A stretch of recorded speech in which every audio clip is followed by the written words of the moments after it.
لہذا اس میں کرنا کیا ہے؟ جتنا ہو سکے نفلی نماز اللہ تعالیٰ کی بارگاہ میں. نفلی نماز میں کوئی صورت متعین نہیں ہے، کوئی خاص طریقہ متعین نہیں ہے، جیسے عام نمازیں پڑھتے ہیں اسی طرح پڑھیں. البتہ اگر کسی کو لمبی صورتیں یاد ہوں تو افضل یہ ہے کہ لمبی صورتیں پڑھے اور لمبی صورتیں پڑھ کر لمبے رکوع کرے، لمبے سجدے کرے. اور نفلی نمازوں میں جو رکوع میں اور سجدے میں دونوں میں مسنون دعائیں کرنا بھی جائز ہے. سبحان ربی العظیم، سبحان ربی الاعلیٰ تو کہتے ہی ہیں، اس کے ساتھ کوئی دعا جو ربنا آتنا فی الدنیا حسنۃ نہیں، یہی مانگ لو. اتنی جامع دعا ہے کہ دنیا میں بھی اچھا ہی دیجیے مجھے، آخرت میں بھی دیجیے، وقنا عذاب النار. تو وہ سجدے میں پڑھ کے کہہ لو، رکوع میں کہہ لو. جو دعائیں یاد ہوں قرآن کی دعائیں یا نبی کریم سرورت عالم صلی اللہ علیہ وسلم سے جو معثور دعائیں ہیں وہ مانگتے رہو، لمبے سجدے کر لو، لمبی رکعتیں پڑھ. تو ایک تو نفلی نمازوں کی جتنا ہو سکے کثرت، دوسرے تلاوت قرآن کریم جتنا ہو سکے وہ کریں. تیسرے ذکر چلتے پھرتے اٹھتے بیٹھتے، یہ میں نے کلمہ جو آپ کے سامنے پڑھا، سبحان اللہ والحمد للہ ولا الہ الا اللہ واللہ اکبر ولا حول ولا قوۃ الا باللہ العلی العظیم، بس چلتے پھرتے اٹھتے بیٹھتے یہی پڑھتے رہیں. فضول چیزوں میں وقت کو ضائع نہ کریں. تو یہ 3 کام تو ہیں بنیادی عبادتیں. چوتھا کام ہے دعا. اللہ تبارک و تعالیٰ اس رات میں دعائیں بہت قبول فرماتے ہیں. تو اس وجہ سے اپنی ساری چھوٹی بڑی حاجتیں، اپنی حاجتیں، اپنے خاندان کی حاجتیں، اپنے ملک کی حاجتیں، اپنے قوم کی حاجتیں، اپنے ملت اسلامیہ کی حاجتیں، وہ سب اللہ تعالیٰ کی بارگاہ میں مانگنے کا اہتمام کریں. تو انشاءاللہ وہ دعائیں اللہ تعالیٰ کے ہاں قبول ہوں گی. ایک اور بات جو شب برات کے بارے میں مشہور ہے، اور ہمارے ہاں اس کو تعبیر اس طرح کیا جاتا ہے کہ جس کا انتقال ہونے والا ہوتا ہے اگلے سال میں تو اس کا پتا کٹ جاتا ہے. یہ عام طور سے یہ جملہ مشہور ہے. یہ بعض پتہ نہیں کتنوں کے پتے کٹیں گے. مطلب یہ کہ کچھ پتہ نہیں ہے کہ کتنے لوگوں کے بارے میں فیصلہ ہوگا کہ بھئی اگلے سال میں ان کو دنیا سے بلانا ہے اپنے پاس. یہ بات جو ہے یہ بالکل بے اصل تو نہیں ہے، لیکن بہت مضبوط بھی نہیں ہے. ایک روایت ہے جس میں یہ آتا ہے کہ اس رات میں اللہ تبارک و تعالی سال بھر میں جتنے کام ہوتے ہیں وہ متعلقہ فرشتوں کے حوالے کر دیتے ہیں کہ بھئی کس کو کتنا رزق ملنا ہے اس سال میں.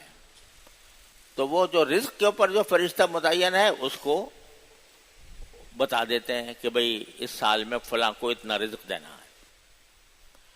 اور اسی طرح کس آدمی کو ابھی زندگی اس کی باقی ہے اور کس کی زندگی ختم ہونی ہے، تو اس کا معاملہ بھی اللہ تعالیٰ متعلقہ فرشتے کو حوالے کر دیتے ہیں. تو یہ ایک روایت ہے، اگرچہ سند کے اعتبار سے بہت زیادہ یہ مضبوط بھی نہیں ہے، لیکن ایک روایت ہے. تو بہرحال احتمال تو ہے کہ ایسا ہوتا ہو. ضعیف روایت بھی جو ہوتی ہے وہ بالکل ایسی نہیں ہوتی کہ ہمیشہ غلطی ہو. اس میں احتمال تو ہوتا ہے کہ شاید اگر چرابی کمزور ہے لیکن بات جو روایت کر رہا ہے وہ صحیح ہو. احتمال تو ہے. لہذا اس میں اگر بندہ اس رات میں یہ دعا کرے کہ یا اللہ آج آپ میرے اگلے سال کے تمام رزق کا فیصلہ کرنے والے ہیں، تو اللہ اپنے رحمت سے میرے رزق میں وسعت عطا فرما دیجئے، حلال رزق مجھے وسعت کے ساتھ عطا فرما دیجئے، تو اچھی کوئی حرج نہیں ہے اس لیے دعا کرنے میں۔ اور اسی طرح یہ دعا کرنے میں کہ یا اللہ اگر آپ نے میری زندگی مقدر فرمائی ہے اس سال میں، تو پھر میری زندگی کو، جو باقی زندگی ہے اس کو آپ اپنے رضا کے مطابق ڈال دیں، اور مجھے اپنی اس باقی ماندہ زندگی میں ایسے اعمال کی توفیق عطا فرما دیجئے جو آپ کو راضی کرنے والے ہوں، تاکہ جب میں دنیا سے رخصت ہوں تو آپ کی مغفرت کا پروانہ لے کر رخصت ہوں۔ یہ دعا مانگنے میں کوئی حرج نہیں، لیکن حقیقت میں نے بتا دی کہ کوئی بہت پکی یا مضبوط روایت نہیں ہے، ایک ہے روایت، اور اس کی وجہ سے اس طرح کی دعا کر لینے میں کوئی حرج نہیں، بلکہ کرنی چاہیے۔ ایک اور بات یہ کہ ایک روایت میں یہ بھی آیا ہے کہ رات کو تو اس میں عبادت کرو اور اگلے دن روزہ رکھو، مگر یہ روایت انتہا درجے کی ضعیف روایت ہے، تقریباً موضوع جیسی۔ اسی وجہ سے فقہائے کرام نے جو اپنی کتابوں میں نفلی روزوں کا ذکر کیا ہے کہ فلاں فلاں وقت میں نفلی روزے رکھنا چاہیے، جیسے عاشورہ کا دن ہے، عرفے کا دن ہے، وغیرہ وغیرہ، تو اس میں کہیں یہ 15 رمضان کے روزے کا کوئی ذکر فقہائے کرام نے بھی نہیں کیا۔ اس وجہ سے نہیں کیا، روایت تو ہے ابن ماجہ میں روایت، لیکن انتہا درجے کی ضعیف روایت، لہذا روزہ رکھنا اس خاص دن میں یہ کوئی سنت نہیں ہے۔ البتہ میں آپ سے پہلے بھی عرض کر چکا ہوں کہ شعبان کے مہینے میں نبی کریم سرور دو عالم صلی اللہ علیہ وسلم روزے زیادہ رکھتے تھے عام مہینوں کے مقابلے میں، تو اب شعبان کے کسی بھی دن بھی آپ نے روزہ رکھ لیں تو وہ رسول کریم صلی اللہ علیہ وسلم کی اس سنت کے مطابق ہوگا۔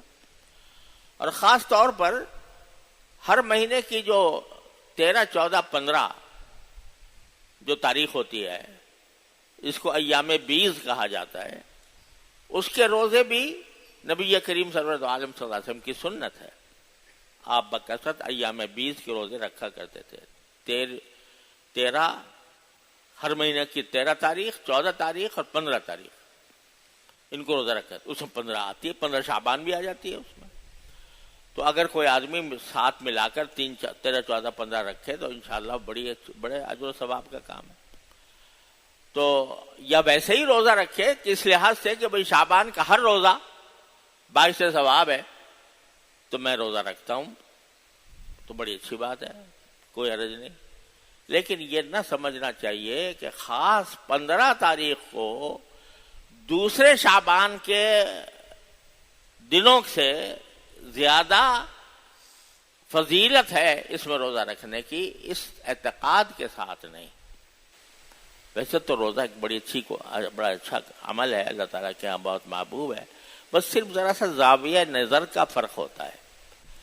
تو اگر اس زاویے سے کرے کہ بھئی شعبان کا روزہ ہے، شعبان کا ہر روزہ مبارک ہے، تو یا اللہ میں اس لیے روزہ رکھ رہا ہوں، سبحان اللہ، اچھی بات ہے۔ کوئی اس نیت سے کرے کہ ایام بیض کے روزے ہیں تو 3 میں رکھ لوں، 3 نہ صحیح تو 1 ہی رکھ لوں، تو وہ بھی کوئی حرج نہیں، بلکہ اچھا ہے۔ لیکن اس نیت سے نہ رکھے کہ 15 شعبان کو خاص طور پر اور دنوں سے زیادہ روزہ رکھنا افضل ہے، اس نیت کے ساتھ نہ رکھے۔ بس یہ چند باتیں تھیں جو اس رات سے متعلق تھیں۔ آج ہی مغرب کے بعد انشاءاللہ یہ رات شروع ہونے والی ہے۔ اللہ تبارک و تعالیٰ اپنے فضل و کرم سے ہمیں اس رات کی فضیلتوں سے بہرور ہونے کی توفیق عطا۔ ایک اور بات قبرستان جانے کی، نبی کریم سرورت عالم صلی اللہ علیہ وسلم سے ساری حیات طیبہ میں ایک مرتبہ روایت ہے کہ آپ قبرستان تشریف لے گئے تھے اور آپ نے بقیع کے میں جو حضرات مدفون تھے ان کے لیے دعا فرمائی تھی. یہ روایت بھی سندن مضبوط نہیں ہے، لیکن اگر ہو کسی طرح ثابت ہو تو ساری حیات طیبہ میں ایک مرتبہ قبرستان تشریف لے جانا منقول ہے نبی کریم صلی اللہ علیہ وسلم. لیکن ایسا کہیں بھی نہیں ہے کہ جب بھی 15 شعبان آتی ہو تو آپ قبرستان ضرور جاتے ہوں. تو یہاں پر بھی ایسا ہی ہے، حکم یہی ہو گیا کہ کبھی آدمی چلا گیا اس خیال سے کہ بھئی جا کے میں اپنے اموات کے لیے دعا کر لوں، بہت اچھی بات ہے، چلا جائے. لیکن اس کو لازم سمجھنا، یہ شب برات کا خاصہ سمجھنا، یہ درست نہیں ہے. کبھی چلے گئے کبھی نہیں بھی چلے گئے، اس طرح کرنے میں کوئی حرج نہیں.